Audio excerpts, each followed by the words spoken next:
भाऊच्या धक्क्यावरून एक खूप मोठी अपडेट येते मित्रांनो. रितेश भाऊंनी जान्हवी किल्लेकरची खतरनाकवाली शाळा घेतली आहे. नक्की काय झालं आहे पाहूया व्हिडिओमध्ये. नमस्कार मित्रांनो, माझं नाव तुषार आणि 7 स्टार मराठीमध्ये तुम्हा सगळ्यांचं पुन्हा एकदा स्वागत आहे.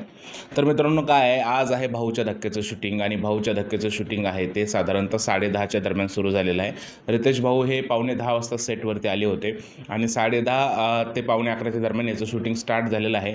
आणि शूटिंगची सुरुवात झाल्या जे आहे, जान्हवी किल्लेकरची खतरनाकवाली शाळा जी आहे ती रितेश भाऊंनी घेतलेली आहे. जान्हवी किल्लेकरने वर्षाताईबद्दल जे उद्गार काढले होते त्या उद्गाराबद्दल रितेश देशमुख यांनी जान्हवी किल्लेकरला वर्षाताईची माफी मागायला लावलेली आहे.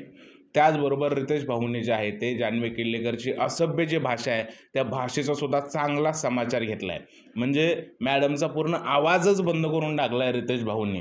ज्या पद्धतीनं घरामधून सगळ्याला बोलते ना, तू कशी घरात राहते हेच बघते, या गोष्टीबद्दल सुद्धा रितेश भाऊंनी जे आहे ते जान्हवी किल्लेकरची कान उघडणी केलेली आहे असं समजत आहे. एकंदरीतच काय, रितेश भाऊ खूप जास्त जान्हवी किल्लेकरवरती रागवले होते अशी बातमी येत आहे.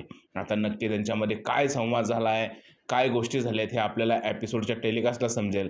पण रितेश भाऊंनी जान्हवी किल्लेकरची खतरनाकवाली शाळा घेतली सध्या अशी बातमी येते. तुमचं काय मत आहे या बातमीबद्दल प्लीज मला नक्की कमेंटमध्ये सांगा. जर हा व्हिडिओ आवडला असेल तर लाईक करा, शेअर करा, चॅनलला सबस्क्राईब करायला विसरू नका, कारण बिग बॉसचे असेच अपडेट तुमच्यासाठी घेऊन येत असतो. तो तास इतकंच.